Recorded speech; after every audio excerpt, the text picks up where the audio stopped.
Good afternoon, ladies and gentlemen, and thank you for joining us. This morning, shortly before 11 o'clock, an active duty soldier assigned to Fort Stewart, Georgia, shot and wounded 5 of his fellow soldiers here on Fort Stewart. Thankfully, all are in stable condition and all are expected to recover. The alleged shooter is in custody. We have reestablished security. I have lifted all lockdown measures on Fort Stewart, and there is currently no threat to the local community. I'd like to recognize and thank our Army law enforcement and medical personnel and our partners from local, state, and federal law enforcement and emergency services for their quick response and support.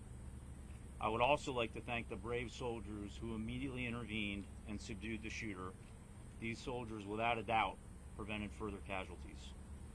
Our wounded soldiers were initially evacuated to Wynn Army Community Hospital right here on Fort Stewart.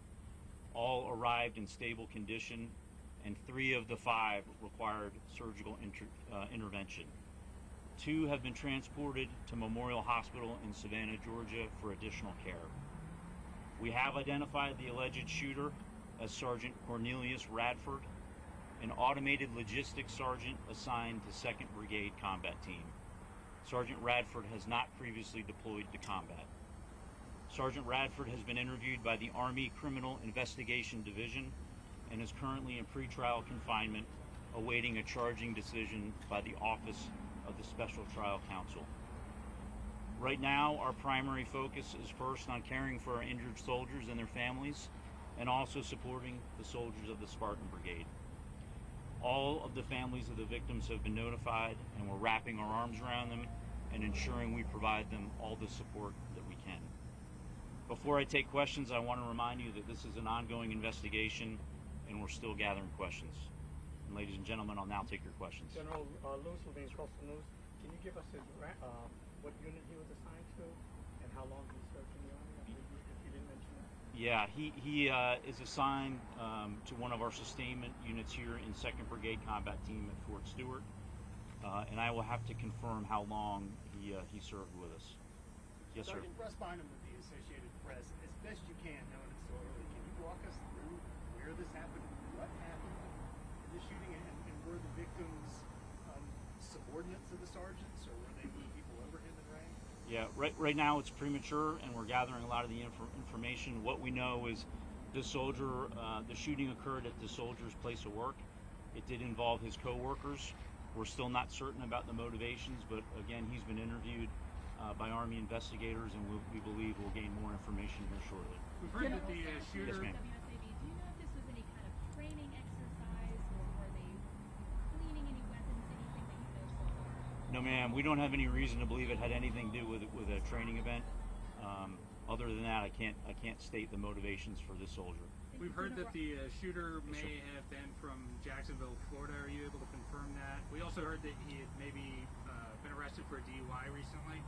Yeah, at this point, I can't confirm where he's from. We can follow up on that. I do believe he was arrested locally for a DUI that was unknown to his chain of command until the event occurred, and we started looking into the law enforcement databases. Robin, now from the current, can you tell us whether or not that was a military weapon or whether this was a personal weapon that the person brought on base? Yes, ma'am. I can confirm it was not a military weapon, and we believe it was a personal handgun. Just a short Yes, sir. from the Savannah Morning News. What does this mean for ongoing security measures that this situation was able to occur with a personal weapon? Yeah, I'm very confident in the security of this installation. We've got a great partnership with local law enforcement.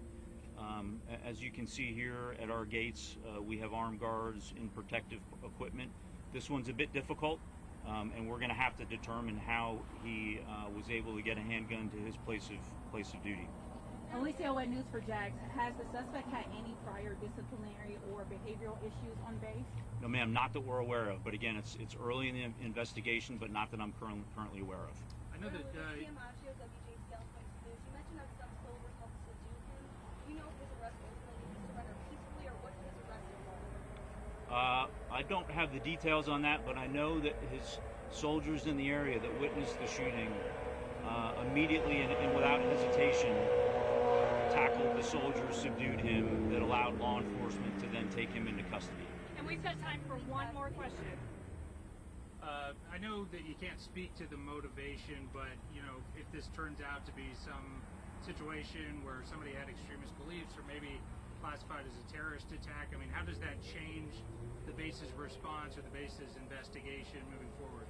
Yeah, currently we have no reason to believe any of that is the case. However, we continuously assess the threat environment, both in the immediate area and across our Army and DoD installations, and we will address the threat level accordingly.